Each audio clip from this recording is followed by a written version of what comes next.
Tuhan, Bapak Ibu sudah dikasih Tuhan. Mari kita persiapkan hati kita masuk dalam ibadah Bible Study pada sore malam hari ini, hari Kamis 3 Desember. Tuhan hadir dalam ibadah ini dan kita akan menerima berkat dalam firman. Haleluya. Mari kita angkat pujian, kami memuji-Mu Tuhan.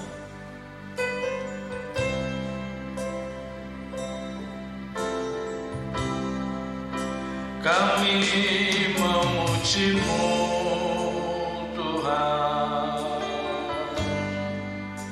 kami menyembah-Mu Tuhan, muliakan keagungan nama-Mu, sembah sujud, haleluya. Besar kuasa-Mu, besar kuasa-Mu Tuhan, besar anugerah-Mu Tuhan, tak terukur betapa limpahnya segala berkat kebaikan. Kami memuji-Mu, kami memuji-Mu Tuhan, kami menyembah-Mu Tuhan, muliakan keagungan nama-Mu, sembah sujud, haleluya.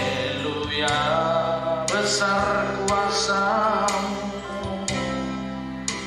besar kuasa-Mu Tuhan, besar anugerah-Mu Tuhan, tak terukur betapa limpahnya segala berkat kebaikan. Katakan, kami memuji-Mu,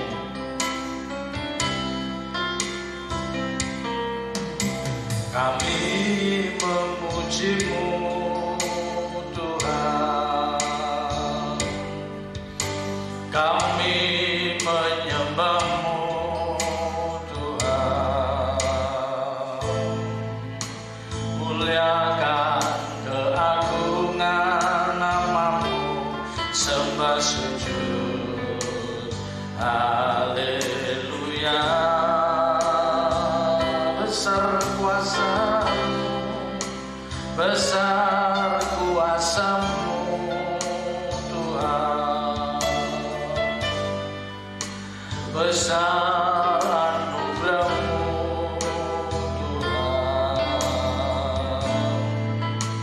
tak terukur betapa limpahnya segala berkat kebaikan.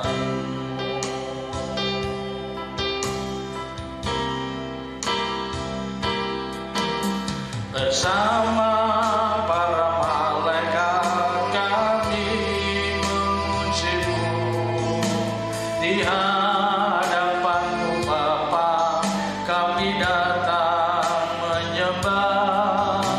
Kudus, kudus, kuduslah Tuhan, selamanya Kau ditinggikan bersama.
bersama para malaikat kami memuji-Mu.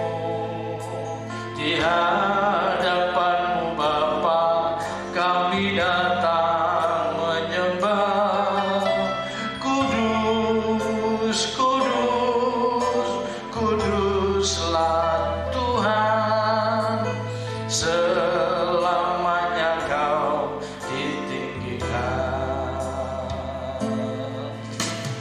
selamanya Kau ditinggikan, selamanya Kau ditinggikan.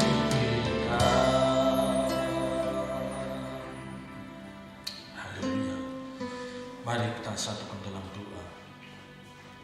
Bapa di surga, kami bersyukur atas penyertaan-Mu sepanjang hari.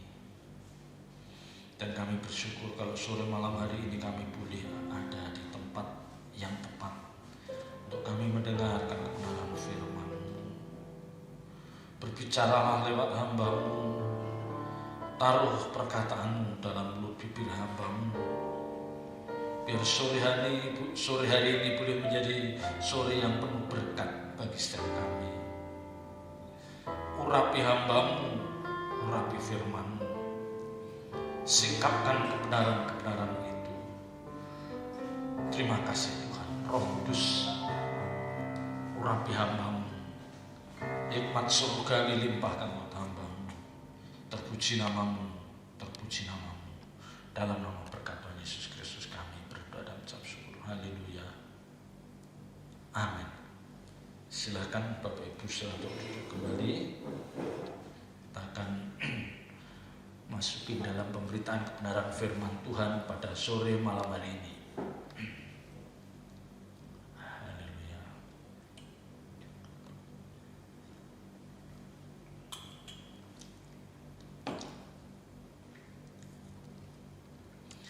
Bapak Ibu saudara yang dikasihi Tuhan, tidak bisa dipungkiri dan inilah kenyataan yang sering kita temui. Ya, mengapa banyak orang percaya itu sulit bertumbuh rohaninya? Ya, kita menyaksikan, kita melihat banyak orang percaya yang sulit bertumbuh rohaninya. Artinya apa?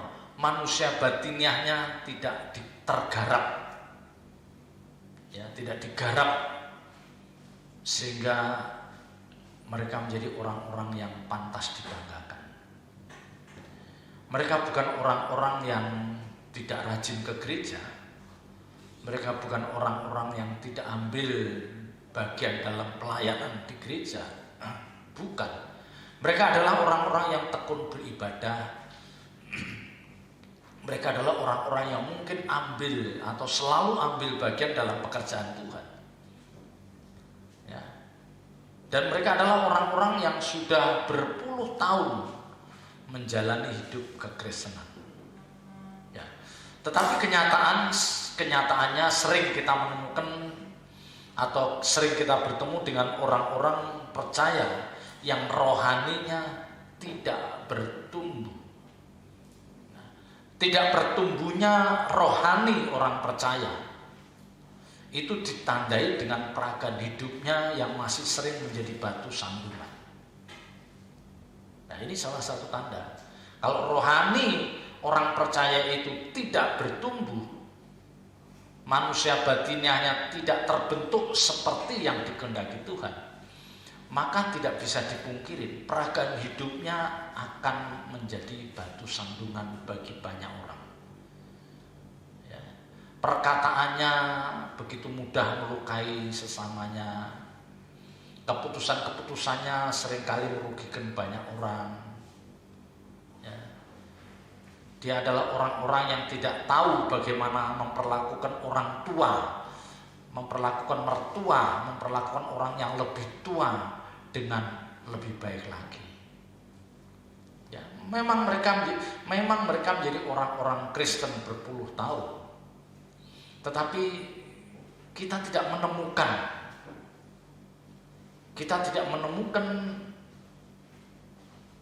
peragaan hidupnya yang memberkati. Nah, ini yang menyedihkan. Ini yang menyedihkan, Bapak Ibu Saudara. Ya. Karena pertumbuhan rohani ini harus menjadi tolok ukur bagi orang percaya. Apakah hidupnya itu makin hari makin berkenan di hadapan Tuhan. Ya, ingat, pertumbuhan rohani ini harus menjadi tolok ukur bagi setiap orang percaya. Apakah hidupnya ini semakin hari semakin berkenan di hadapan Tuhan, menjadi berkat bagi sesama, ya, dan kehadirannya dinantikan banyak orang. Ya, jangan pertumbuhan jasmani, ya, jangan peningkatan kesejahteraan itu dijadikan tolok ukur bahwa mereka bertumbuh di dalam Tuhan. Ya. Jadi kalau dulu rumahnya tipe 45, sekarang pindah rumah tipe 90 atau 120, terus ada orang yang mengatakan, oh dia diberkati. Salah ini. Ya, salah. Kurang tepat. Ya. Jadi kenaikan atau pertumbuhan kesejahteraan orang percaya itu tidak identik dengan pertumbuhan rohani mereka. Dan kenyataannya kita menemukan orang-orang yang diizinkan Tuhan semakin hari semakin diberkati secara jasmani, tetapi karakternya semakin hari semakin buruk. Nah, ini yang menyedihkan. Ini yang menyedihkan. Ya. Jadi sekali lagi, kalau kita berbicara tentang pertumbuhan rohani orang percaya ini harus dilihat dari perubahan karakter, ya, yang ditunjukkan oleh orang itu. Sejatinya kalau kita mau jujur, ya, setiap kita orang-orang percaya yang dengan tekun ibadah, yang dengan tekun ke gereja melayani, ya, dan dia terus membangkitkan cinta kasihnya kepada Tuhan. Dia punya kerinduan yang kuat untuk menjadi berkat bagi sesamanya. Mereka adalah orang-orang yang sudah mengalami pertolongan Tuhan. Ya, mereka orang-orang yang sudah mengalami pertolongan Tuhan. Bahkan orang-orang yang ke gerejanya asal-asalan, ya, peragaan hidupnya juga masih belum bagus-bagus amat. Tapi kalau kita lihat, mereka juga mengalami pertolongan Tuhan. Ya, sepertinya Tuhan pelihara hidupnya, Tuhan cukupkan segala kebutuhan rumah tangganya. Ya, sepertinya dalam keluarganya itu enggak ada masalah. Ya, jadi semua berjalan running well, semua berjalan baik. Ya. Tetapi seringkali orang-orang seperti ini mereka tidak memahami bahwa pertolongan Tuhan itu dinyatakan di dalam hidupnya. Nah, ini yang ironis, ya. Jadi sebetulnya pertolongan Tuhan itu sudah dinyatakan, sudah dirasakan, tapi dia sendiri tidak merasa mengalami pertolongan Tuhan. Ya, dan itu ditunjukkan dengan apa? Cara hidupnya yang tidak berubah. Ya, jadi masih seenaknya. Nah, ini yang menyedihkan. Maka yang pernah saya katakan, ya, saya ini seringkali ketika merenungkan masa lalu, ya, saya flashback kehidupan saya 15-20 tahun, 30 tahun yang lalu. Ya, 30 tahun yang lalu ketika masih mulai bekerja atau baru nikah, terus sampai sekarang seperti ini, saya sangat bersyukur, saya merasakan pertolongan Tuhan itu. Ya, itu bukan karena secara jasmani saya diberikan kelebihan atau kecukupan, tidak. Tetapi yang saya bersyukur ini, saya dikondisikan oleh Tuhan untuk saya mengerti kebenaran firman Tuhan lebih banyak. Dan yang membuat saya bersyukur itu karena apa? Keinginan saya ini hasrat untuk ingin lebih tahu tentang kebenaran firman Tuhan itu tidak padam. Ya, jadi masih terus, ya, ingin mengerti firman. Ya, bahkan jam-jam doa mulai mulai saya tingkatkan. Nah, ini saya sampaikan pada anak-anak saya supaya kamu tuh harus bersyukur. Kalau orang tuamu bisa seperti ini, itu karena pertolongan Tuhan. Nah, saya berharap Bapak Ibu Saudara juga bisa merasakan hal yang sama. Tetapi ukurannya jangan karena kita dicukupkan secara materi. Mungkin Bapak Ibu Saudara bisa saja saat ini dalam kondisi pas-pasan, atau karena kondisi COVID seperti ini justru agak menurun, agak kurang. Ya.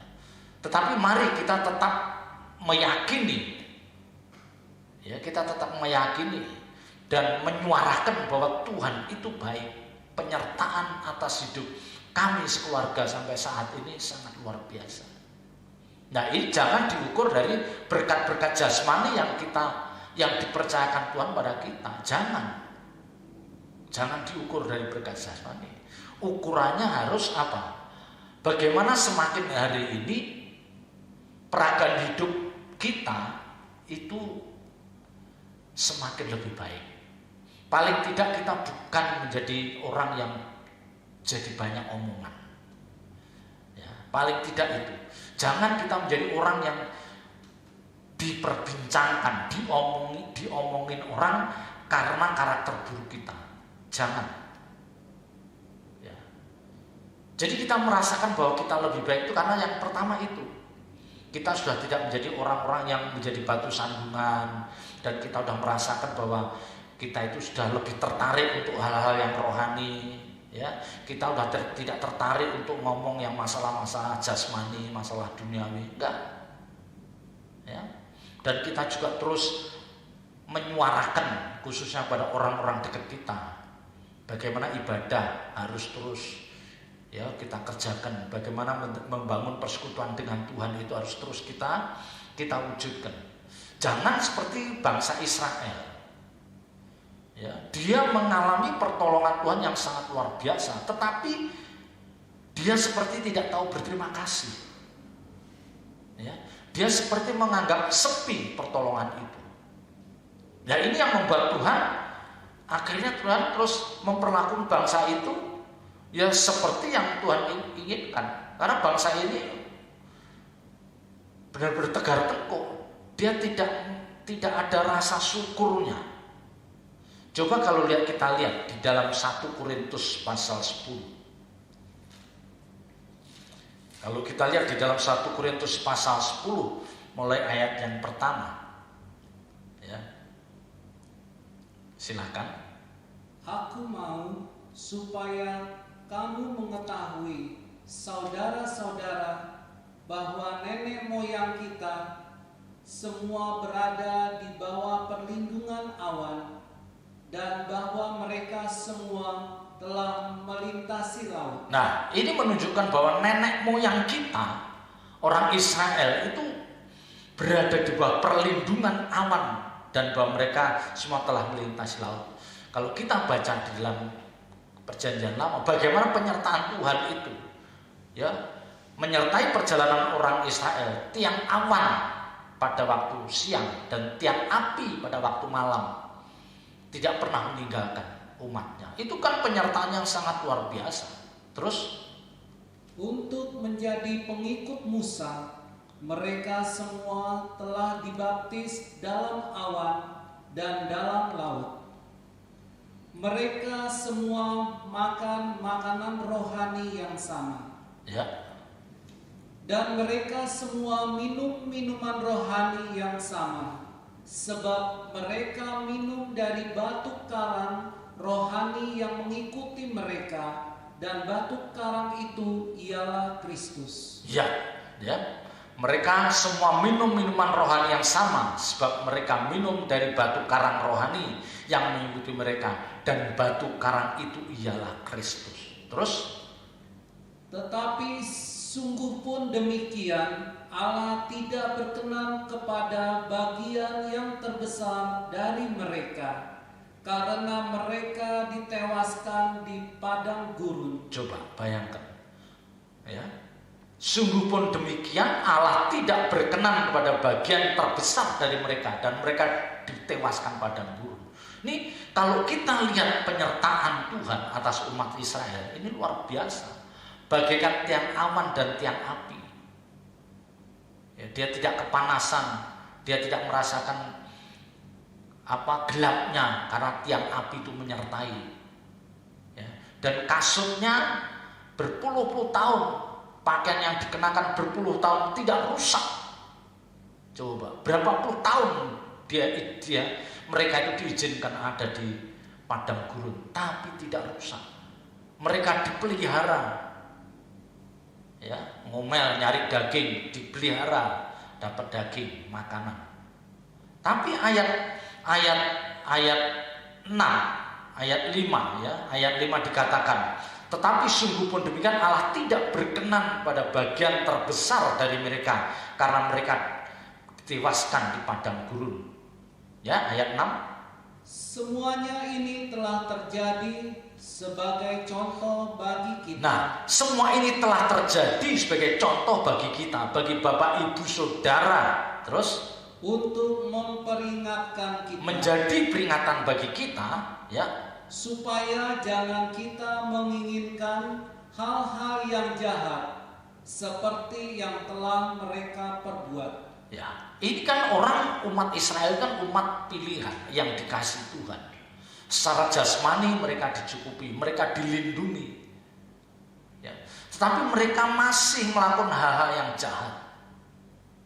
Ya, mereka dikatakan di dalam ayat 7, ya, jangan kita menjadi penyembah-penyembah berhala. Ya. Ayat 8 dikatakan mereka jangan kita melakukan percabulan seperti yang dilakukan mereka. Ya, ayat 9, janganlah kita mencobai Tuhan seperti dilakukan mereka sehingga mereka mati dipagut ular. Dan janganlah bersungut-sungut. Nah, ini semua peringatan bagi Bapak Ibu Saudara dan saya. Maka di depan tadi saya katakan, kalau kita merasakan penyertaan Tuhan, mari kita bersyukur. Ya, jangan kita itu besar tuntutannya daripada penurutannya. Ya, kayak anak-anak, ya, anak kecil itu tuntutannya besar daripada nurutnya terhadap orang tua. Kita nggak boleh seperti itu. Kita ini sudah menjalani kekristenan berpuluh tahun, tidak pantas gitu. Ya. Jadi akhirnya Tuhan akan memperlakukan dia, ya sudah, karena kamu begini, ya sudah, kamu harus menuai apa yang kamu tabur. Ayat 11.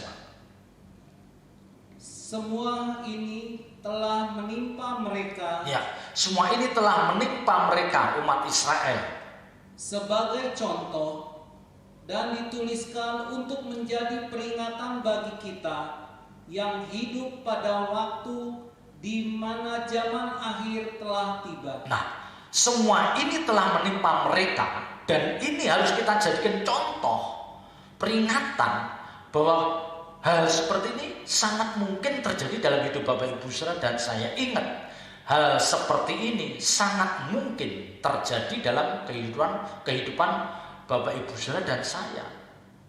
Ya, jadi jangan kita merasa jadi orang Kristen ini senang jadi pelayan Tuhan. Ya, kita bangga berdiri di mimbar, ya, sebagai VL, sebagai pemain musik, bahkan sebagai pengkhotbah. Tetapi kita tidak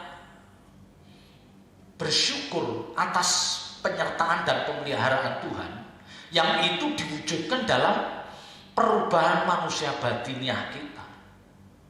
Ya. Jadi ucapan syukur kita atas penyertaan, pembelaan dan pemeliharaan Tuhan itu jangan hanya diucapkan lewat mulut. Ya, penyembahan bagus, ibadah ucapan syukur bagus, tapi yang jauh lebih penting adalah bagaimana peragaan hidup Bapak Ibu Saudara dan saya ini memberkati dan orang akan mengatakan, Bapak ini berubah loh, Ibu ini berubah, 5-10 tahun dulu tidak seperti ini. Ya. Jadi sampai orang itu menangkap perubahan yang kita wujudkan melalui peragaan hidup ini yang jauh lebih penting.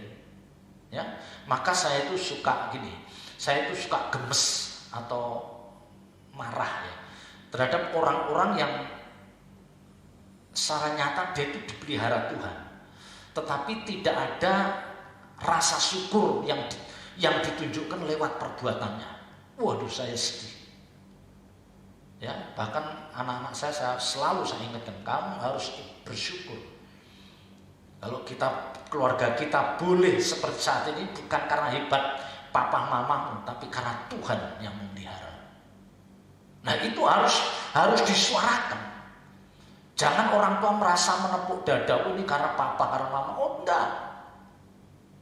Ini semua karena Tuhan.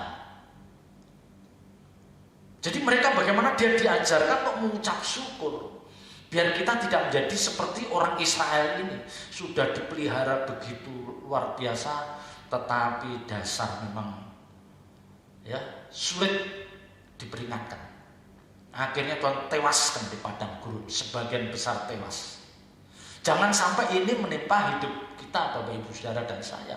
Memang mungkin ketika kita hidup tidak benar di hadapan Tuhan, kita meremehkan ibadah, kita menganggap tidak penting itu mendengar khotbah, kita menganggap tidak perlu itu berdoa, bersekutu dengan Tuhan, dan kita menganggap sepi lawatan Tuhan. Memang kita tidak akan dibinasakan, tetapi ingat, itu pasti ada hitung-hitungannya. Cepat atau lambat kehidupan kita akan diguncang oleh Tuhan. Cepat atau lambat. Jangan sampai Tuhan nanti murka. Tuhan nanti ngajak hitung-hitungan. Oke ya, misalnya bahasa kamu begitu ya. Terlalu mudah bagi Tuhan untuk membuat kita itu porak-poranda. Itu terlalu mudah. Kalau kita lihat keadaan dunia yang dulu hingar-bingar, di mana masing-masing negara maju memamerkan pertumbuhan ekonomi sekian persen, wah kemajuan luar biasa. Karena COVID-19 rontok semua. Itu kan kecil di mata Tuhan, hanya mendatangkan COVID-19. Coba kalau udah kena COVID-19, Tuhan izinkan terjadi bencana alam yang besar. Coba kita membayangkan gimana porak-porandanya kita. Maka di dalam khotbah saya kemarin kita tuh masih bersyukur. Artinya apa? COVID memang diizinkan, tetapi bencana alam yang besar itu tidak terjadi di negara kita ini. Atau mungkin ada, tapi tidak seperti beberapa tahun yang lalu, bencana alam yang begitu besar. Di sini saya mau mengingatkan Bapak Ibu Saudara bahwa kita itu rentan. Jadi jangan ada yang gemblelengan merasa hebat, merasa sehat, merasa kuat secara ekonomi, sehingga dalam hatinya mengatakan aku nggak perlu Tuhan. Waduh, bahaya nih. Bahaya, saya ingatkan bahaya. Maka di ayat 11 tadi dikatakan, dan semua ini telah menimpa mereka sebagai contoh dan dituliskan untuk menjadi peringatan bagi kita yang hidup pada waktu di mana zaman akhir telah tiba. Kita itu hidup di zaman akhir. Nah, dengan memahami apa yang saya paparkan ini, marilah kita mengoreksi hidup kita. Marilah kita introspeksi. Jangan ada di antara Bapak Ibu Saudara yang mengatakan bahwa Tuhan tidak mengasihi kami, Tuhan tidak memelihara kami. Jangan ada yang mengatakan hal itu. Pemeliharaan Tuhan atas setiap orang percaya itu berbeda-beda. Mungkin untuk keluarga ini, cara Tuhan melindungi keluarga ini, cara Tuhan memelihara keluarga ini, mungkin dibuat mereka secara jasmani pas-pasan. Karena kalau mereka jasmani berlebih, dia bisa lupa ibadah. Dia isinya hidupnya nanti hanya diisi kuliner, jalan-jalan. Maka cara Tuhan memelihara cukup, tidak berlebih, pas-pasan. Nah, nanti keluarga ini mungkin cara memeliharanya beda lagi. Beda lagi, diizinkan anaknya bermasalah. Diizinkan anaknya bermasalah. Apakah kena sakit penyakit? Supaya orang tua itu ingat, ini alarm. Ya, nanti orang lagi diingatkan lagi, usahanya bangkrut. Oh, itu cara pemeliharaan Tuhan. Ya, itu bisa jadi itu salah satu cara pemeliharaan Tuhan. Karena kalau diizinkan usahanya sukses besar, wah untungnya sampai miliaran, ini bisa hilang, ini bisa terhilang orang-orang seperti ini. Ya, karena dia akan terus bingung apa, beli rumah, beli villa, beli apa, pergi kemana, bisa jadi. Jadi makanya Tuhan izinkan tuh, mungkin nggak bangkrut tetapi macet. Itu kita harus positif. Ya, itu kita harus berpikiran positif. Tapi ini hanya berlaku bagi orang-orang yang memang terus mencari Tuhan. Ya, ini yang dinamakan pemeliharaan ya. Jadi orang itu terus mengasihi Tuhan, orang itu terus hidup benar di hadapan Tuhan, orang itu terus membangkitkan hasrat bagaimana dia mengasihi sesama, tetapi realitasnya hidupnya seperti itu. Nah, ini cara Tuhan memelihara mereka. Nah, beda dengan orang yang tidak mengasihi Tuhan, yang meremehkan ibadah, yang menganggap tidak penting apa itu doa, ya, yang tidak menganggap tidak penting apa itu dengar firman. Mungkin Tuhan izinkan mereka berlimpah secara materi, tetapi sesungguhnya mereka itu digiring masuk api kekal. Nah, kalau mereka tidak sadar, bahaya ini. Bahaya. Satu, mereka diberikan kecukupan secara berlimpah, atau kedua, mereka diizinkan berantakan hidupnya supaya dia ingat Tuhan. Ya. Jadi cara pemeliharaan Tuhan itu bermacam-macam Bapak Ibu Saudara. Masing-masing pribadi berbeda. Tuhan tahu untuk keluarga ini harus lewat kurikulum seperti ini.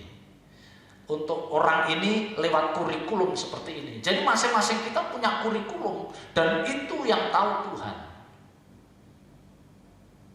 Ya, jadi jangan kita menuntut harus sama, enggak bisa. Coba ayat 12. Sebab itu siapa yang menyangka bahwa ia teguh berdiri, hati-hatilah supaya ia jangan jatuh. Sebab itu siapa yang menyangka bahwa ia teguh berdiri, hati-hatilah supaya ia jangan jatuh. Nah, ini kan seringkali terjadi. Orang percaya, dia diberkati, secara materi diberkati. Anaknya sukses, mantunya sukses, cucunya baik. Waduh, pokoknya tidak ada satu masalah hidup dalam keluarga ini. Dan mereka bisa mengatakan, wah, Tuhan pelihara. Ya, mereka merasa kokoh, mereka merasa Tuhan menyertai. Tetapi di balik itu ada satu hal yang seringkali membahayakan. Itu apa? Mereka seringkali merasa puas. Ya, mereka seringkali merasa puas dengan capaian untuk masalah rohani. Ya, ini yang repot. Jadi Bapak Ibu Saudara dan saya itu jangan pernah merasa puas untuk perkara-perkara rohani. Jangan merasa puas. Ya. Kita harus merasa puas untuk masalah-masalah jasmani. Karena memang Alkitab katakan asal ada makanan dan pakaian cukuplah. Itu kan mengajarkan pada kita, ya, secara eksplisit mengajarkan bahwa untuk perkara jasmani itu kamu harus puas. Tapi untuk perkara-perkara rohani kamu gak boleh puas. Nah, ayat 12 ini mengingatkan ada orang-orang percaya yang merasa sudah rohani, sudah cukup kuat, dan mereka tidak mau bertumbuh. Udah stuck di level ini. Udah. Ya. Mereka merasa mereka mungkin tidak jahat. Mereka tetap ke gereja, mereka tetap melayani, mereka tetap bisa berkorban. Ingat, mereka tetap bisa berkorban, membawa persembahan. Mereka tetap bisa berdiri di mimbar. Tapi satu hal yang biasanya ada dalam diri orang ini, mereka seperti menyimpan sesuatu, melindungi satu bagian dalam hidupnya yang tidak boleh dijamah. Ya, dia ada satu hal yang dilindungi supaya tidak dijamah oleh siapapun. Artinya apa? Mereka tidak siap untuk dibawa naik kelas oleh Tuhan. Padahal Alkitab katakan, kalau kamu tidak bisa melepaskan segala milik, melepaskan diri dari segala milik, kamu tidak layak jadi murid. Kalau kita ini tidak bisa melepaskan dari segala milik kita, nggak bisa dimuridkan. Artinya apa? Keterikatan kita dengan materi kita, ya, keterikatan kita dengan kehormatan kita, keterikatan kita dengan jabatan kita, itu yang membuat kita tidak bisa dibawa naik oleh Tuhan. Jadi stuck, berhenti. Nah, mereka merasa apa? Mereka merasa kuat, cukup. Maka di sini katakan, sebab itu siapa yang menyangka bahwa ia teguh berdiri. Dia merasa teguh berdiri. Saya bawa perpuluhan, saya ibadah. Ya, saya ikut doa puasa. Jadi dia merasa melakukan semua kegiatan, aktivitas gereja dia lakukan. Dia merasa teguh berdiri. Tapi ayat ini katakan, hati-hatilah supaya ia jangan jatuh. Ya, jangan jatuh itu artinya apa? Jangan sampai nanti suatu saat Tuhan kondisikan kamu masuk dalam kondisi yang tidak ideal, kamu berbuat dosa. Ya, kan seringkali begitu. Kita merasa kuat, kita merasa hebat, tapi Tuhan izinkan kita masuk dalam satu situasi kita berbuat dosa. Misalnya kita di kantor terhormat, di keluarga besar terhormat. Terus satu saat kita dilecehkan orang, kita marah dengan sangat ekstrim. Kata-kata kasar kita keluar. Nah, itu kan jebakan. Itu jebakan. Bagaimana dengan kamu kondisi terhormat kamu, dengan jabatan kamu yang tinggi, ya, dengan martabatmu yang diakui banyak orang, sementara kamu diremehkan, direndahkan orang, mana responnya? Apakah kita masih bisa tetap teduh? Apakah kita bisa meluap-luap marah yang tidak terkontrol? Lah, itu ujian. Ya, itu ujian. Lah, ini peringatan bagi saya khususnya yang seringkali menyampaikan kebenaran firman. Saya tidak boleh mengatakan bahwa saya kokoh berdiri. Waduh, belum. Kita ini belum ada yang benar-benar kokoh. Ya. Sedikit kokoh ya, tapi belum teruji. Orang-orang yang benar-benar kokoh itu kalau sudah berani menaruh nyawanya demi pekerjaan Tuhan. Bukan aja harta, bukan masalah harta dipersembahkan, bukan nyawa. Ya, kita ini harta saja masih berat kadang-kadang. Nah, maka hal yang paling penting Bapak Ibu Saudara saya ingatkan, ya. Salah satu faktor yang membuat rohani kita tidak bertumbuh karena apa? Karena kita ini tidak jujur dalam menilai diri sendiri. Ingat, kita ini kebanyakan tidak jujur menilai diri sendiri. Yang pernah saya khotbahkan, rata-rata kita itu selalu merasa sudah rendah hati, merasa sudah murah hati, merasa sudah taat setia. Ya, kita merasa tapi hanya merasa. Padahal kalau kita mau duduk diam di kaki Tuhan, Roh Kudus akan bicara, kamu tuh masih licik. Ya, kita merasa tulus. Kita itu merasa tulus. Kita merasa murah hati, padahal Tuhan bilang kamu tuh masih pelit.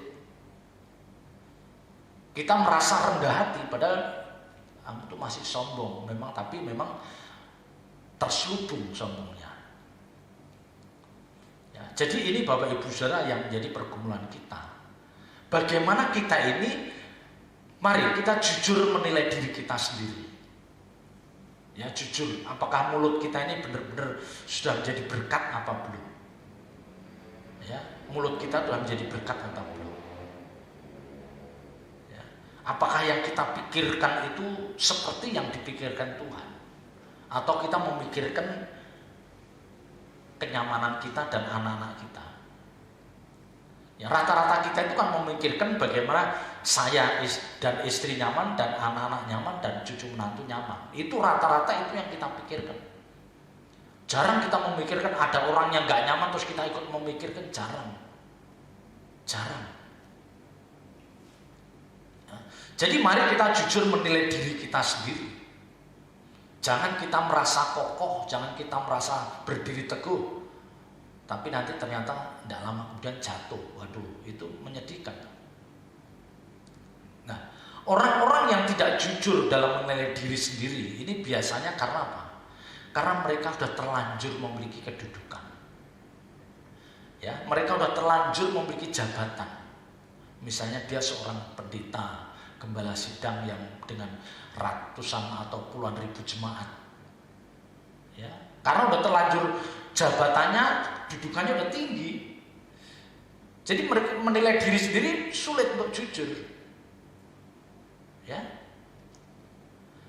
Merasa di kantor punya jabatan tinggi, dia udah merasa bahwa dia udah rendah hati, dia menjadi orang yang mau mengalah, padahal belum itu. Ya. Jadi orang-orang yang diizinkan memiliki jabatan tinggi, menjadi orang terhormat, menjadi orang yang kaya, menjadi orang yang pandai, itu seringkali sulit menilai diri sendirinya dengan jujur, sulit. Yang ada mereka berkelit, bersilat lidah yang ada. Nah, ini repot kalau udah begini. Tapi ya sudah, kalau you tidak menilai, kalau Anda tidak mau menilai diri Anda sendiri dengan jujur, tidak akan bertumbuh rohaninya. Karena nanti yang saudara temukan apa? Oh, aku udah baik, aku udah murah hati, aku udah lemah lembut. Itu yang ada, sudah merasa. Padahal belum. Ya. Atau dia meraba. Yang kedua, mereka merasa sudah tua. Aku nih Kristen dah, kamu belum lahir, aku udah Kristen. Udah repot. Jadi menganggap bahwa kekristenan dia yang berpuluh-puluh tahun itu identik dengan mengerti kebenaran lebih dari anak muda. Repot. Ya, padahal apa yang beliau mengerti itu sudah perkembangan zaman yang berkembang cepatnya sudah beda lagi. Sekarang pembukaan rahasia firman sudah lebih maju lagi. Ya. Jadi orang-orang yang sudah merasa tua, merasa dituakan, ya, dia sudah menjadi Kristen sudah sangat lama, dia sudah menjadi pelayan Tuhan sudah lama, itu seringkali tidak mau dia mengoreksi diri sendiri dengan jujur. Ya, ini yang repot lagi, ya. Ya, jadi Bapak Ibu Saudara akhirnya begini, akhirnya Bapak Ibu Saudara itu harus berani gelar perkara. Jadi kita tuh berani gelar perkara di hadapan Tuhan. Kita diem, biar Roh Kudus berbicara, Roh Kudus tunjukkan segala kelemahan-kelemahan kita. Ya, kalau perlu omongan orang di rumah itu kita dengerin, siapa tahu betul yang diomongin orang di rumah itu terhadap diri kita. Ya, omongan kritik-kritik yang disampaikan orang-orang di rumah terhadap diri kita itu bisa jadi betul. Dan kita nggak boleh membela diri, betul memang. Ya, bahkan anak kita pun dia masih SMP, mungkin SMP atau SD, tapi kalau dia dipakai Tuhan untuk menegur kita, mengingatkan, itu bisa betul. Itu bisa betul. Ya, Tuhan itu cara Tuhan menegur kita itu kan bisa lewat binatang, ya kan? Ya, kerbau itu bisa kan lewat, apalagi lewat anak, bisa. Jadi apa yang diomongin pasangan hidup kita, orang tua kita, mertua kita, sahabat kita, itu kita renungkan, jangan-jangan betul. Kita jangan memasang perisai seolah-olah kita nggak mungkin salah jalan.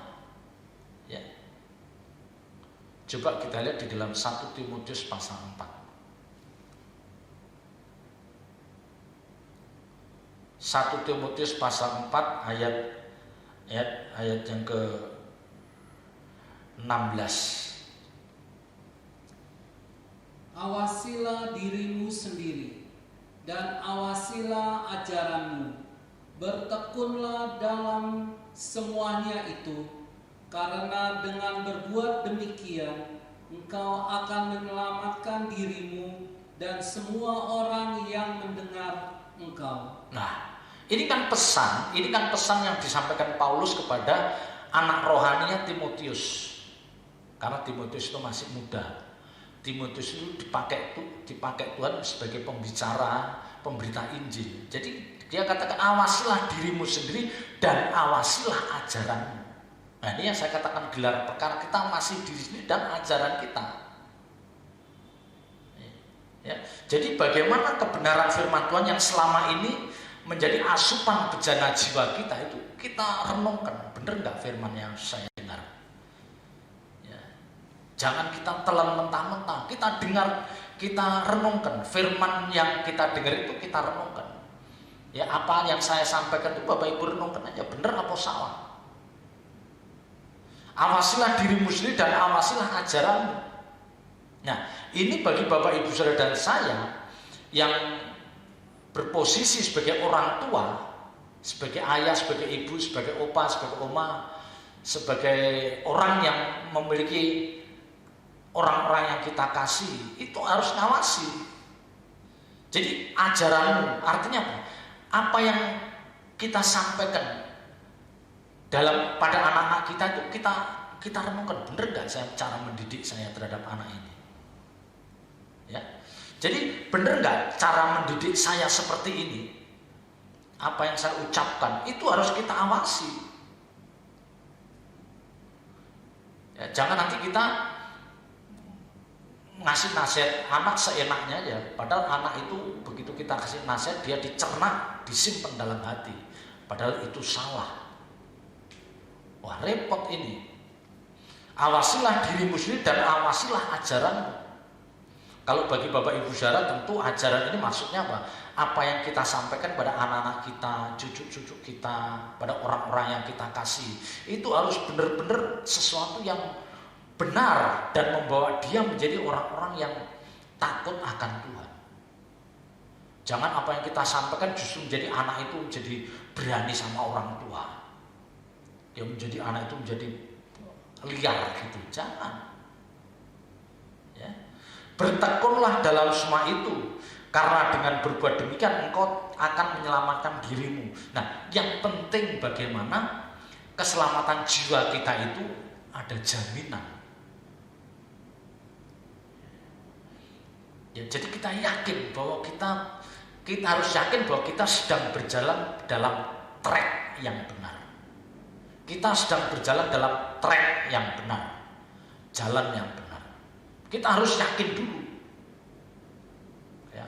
Kalau ini sudah yakin bahwa kita berjalan dalam track yang benar, ini akan menyelamatkan jiwa kita dan semua orang yang mendengar kita, semua yang kita ajar, khususnya anak-anak kita. Ya, jadi jangan kita selalu merasa benar. Ya, kita merasa kokoh, kita merasa berdiri teguh. Ya, itu yang membahayakan itu. Ya, itu yang membahayakan. Ya, bahkan ada yang bilang ya seekor orang utan itu atau monyet itu kalau dia anginnya kencang itu dia kuat, pegangan dahan pohon itu, ranting itu kuat. Tapi ketika semilirin justru dia enggak kok, dia jatuh. Ya, seperti itu. Jadi Bapak Ibu Saudara, apa yang saya sampaikan ini mengingatkan untuk Bapak Ibu Saudara dan saya jangan pernah merasa puas dengan capaian untuk perkara-perkara rohani. Jangan kita puas, aku udah puas. Ya, justru yang harus dikembangkan, yang harus dibangkitkan itu apa? Rasa kurang dan tidak cukup untuk perkara-perkara rohani itu harus kita kembangkan. Aduh, saya masih lemah dalam hal ini. Itu yang harus kita kembangkan. Aduh, kenapa ya saya itu kalau berdoa kok susah? Aduh, kenapa ya saya itu kok berdoa kok susah? Belum bisa berdoa lama. Terus kalau berdoa belum bisa, pikiran saya belum bisa teduh. Coba itu kita persoalkan. Ya, jangan hal ini nggak dipersoalkan. Kita nggak bisa doa tapi tenang aja, pokoknya yang penting berdoa. Padahal kualitas doanya nggak seperti umur rohani kita, nggak seperti dengan lamanya kekristenan. Kekristenan udah 30 tahun, 40 tahun tapi doanya masih mentah. Mari kita akui saja. Ya kita akui. Aduh, saya kenapa ya baca Alkitab kok belum sebagai satu kebutuhan yang mendesak. Kenapa ya saya kalau dengar khotbah kok kurang gairah, kurang ada keinginan kuat. Akui saja itu. Ya, maksud saya mengatakan demikian, jangan Bapak Ibu Saudara itu merasa puas hanya karena udah ke gereja, melayani, bawa persembahan, terus dekat dengan pendetanya. Tapi urusan-urusan seperti ini Bapak Ibu Saudara nggak perhatikan. Ini yang membuat Bapak Ibu Saudara tidak akan pernah kokoh, yang akhirnya nanti mudah terjatuh. Dan itu diwujudkan dalam apa? Kekecewaan yang akan Bapak Ibu alami. Ya, diperlakukan ini kecewa, terus ngambek. Ya ini orang-orang yang tidak kokoh. Ya, ini orang-orang yang tidak kokoh. Jangan kita seperti itu. Maka mari kita persoalkan cara kita membaca Alkitab, gairah kita mendengarkan khotbah, cara kita berdoa, ya, cara kita memperlakukan orang lain, itu harus kita persoalkan. Maka di depan saya katakan, mari kita gelar perkara di hadapan Tuhan. Gelar perkara. Ya, saya ini sudah tua, tapi kok masih kasar ya omongan saya. Akui saja itu. Jangan, wah terserah, pokoknya aku bener. Tapi ngomongnya kasar. Dan umurnya udah tua. Memang ada kalanya kita marah dengan tekanan suara kuat, itu iya penting, karena itu hal penting biar anak-anak kita langsung kaget. Penting kalau hal yang prinsip dengan suara keras, tapi bukan kasar. Ya, misalnya pakai binatang, anjing, lu apa itu kampungan. Ya, jadi mari kita lihat, ya, sikap hati kita ketika kita ibadah itu kita persoalkan. Kenapa ya saya kok ibadah kok nggak bisa lepas dari HP? Coba persoalkan hal-hal yang begitu. Jangan merasa kita itu sudah kokoh, jangan merasa kita sudah hebat, jangan merasa kita sudah mencapai seperti yang dikehendaki Tuhan. Tetapi kenyataannya kita itu mentah. Nanti dibuktikan bagaimana kita itu mudah melukai orang. Itu buktinya, kita mudah melukai orang, kita mudah ngambek, kita mudah berbuat dosa. Itu kelihatan kalau kita mentah. Itu yang dikatakan. Ya, dia menyangka bahwa dia teguh berdiri, tapi sebenarnya jatuh, rapuh. Ini yang nggak boleh terjadi. Ya, jadi ini yang perlu yang saya sampaikan, yang perlu Bapak Ibu Saudara pahami. Jangan kekristenan kita itu hanya seperti itu saja. Kita harus berani bergelar perkara, mempersoalkan hidup kita di hadapan Tuhan, kelayakan kita, akui segala kelemahan kita, akui segala kekurangan kita. Maka Roh Kudus akan tolong. Ya, jangan kita selalu merasa benar, merasa, tapi hanya sebatas merasa. Jangan dibiasakan. Ya, selamat berjuang. Tuhan Yesus memberkati. Haleluya. Salam Bapak Ibu bangkit berdiri, kita angkat pujian Kures Silaku.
hasratku untuk tetap bertahan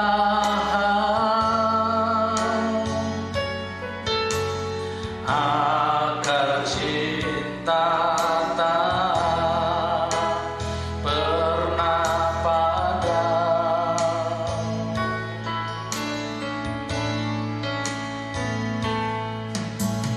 Kemarau hidupku tak akan meredam.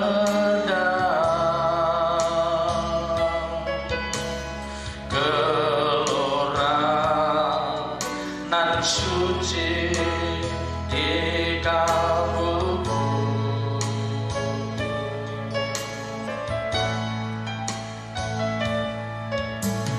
ku akan berujung desam bisikanku. Yesus, aku cinta padamu. Katakan, ku gores jiwaku, ku gores jiwaku untuk mencintaimu. Cinta yang tak pernah ku temukan.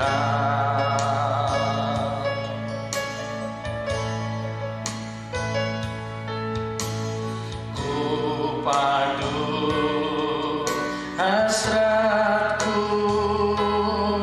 untuk tetap bertahan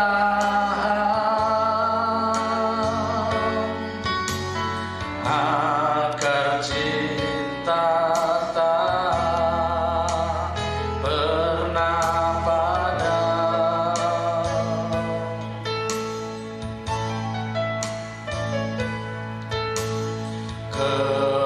Kemarau hidupku tak akan meredam.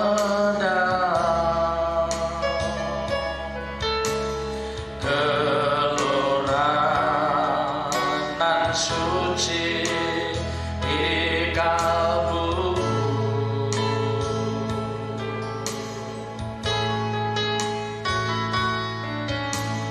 tak akan berujung desam bisikanku. Yesus, aku cinta padamu.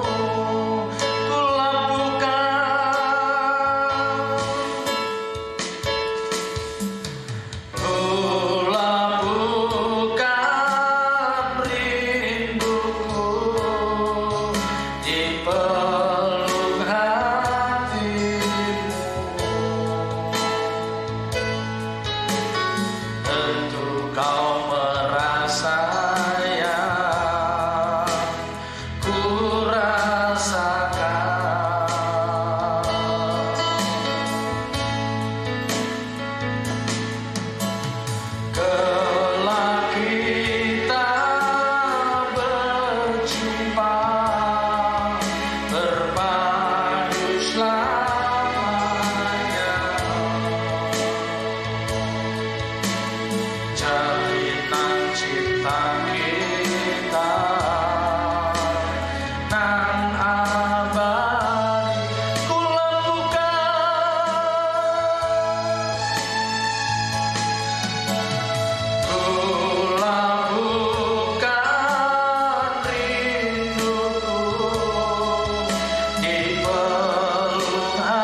surga, kami bersyukur atas pimpinan dan penyertaan-Mu dalam ibadah sore malam hari ini.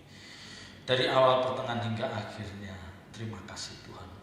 Meteraikan firman-Mu dalam setiap hati kami dan ajar kami melakukannya. Roh Kudus pimpin perjalanan hidup kekristenan kami. Biar kami tidak pernah merasa puas untuk sesuatu yang rohani, tetapi untuk perkara-perkara yang jasmani kami akan merasa puas. Kami bersyukur atas apa yang Kau percayakan dalam hidup kami. Tetapi kami belum puas dengan apa yang kami peragakan dalam hidup kami. Kami masih jauh dari sempurna, jauh dari yang Kau kehendaki. Olehnya kami mohon Roh Kudus pimpin setiap kami. Terima kasih Tuhan, terima kasih. Kami serahkan sidang jemaat GSKI Aletia Cimanggis dalam tangan kasih-Mu. Juga saudara kami yang menyaksikan ibadah streaming ini.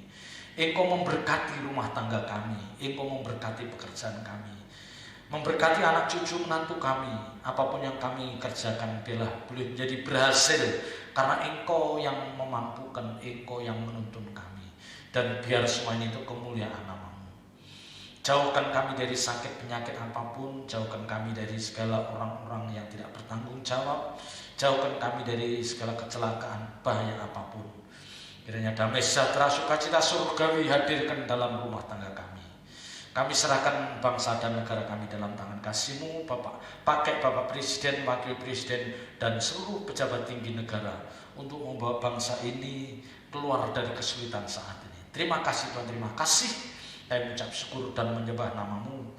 Bapak Ibu saudara dikasih Tuhan, terimalah nikmat berkat yang dari Allah Bapa, cinta kasih-Nya yang kekal dari Tuhan Yesus Kristus, dan dalam penyertaan kuasa Roh Kudus-Nya mulai malam hari sampai Maranatha. Tuhan menyertai perjalanan hidup Bapak Ibu saudara. Dalam nama berkat Tuhan Yesus Kristus kami berdoa dan mengucap syukur, dan semua yang percaya katakan amin.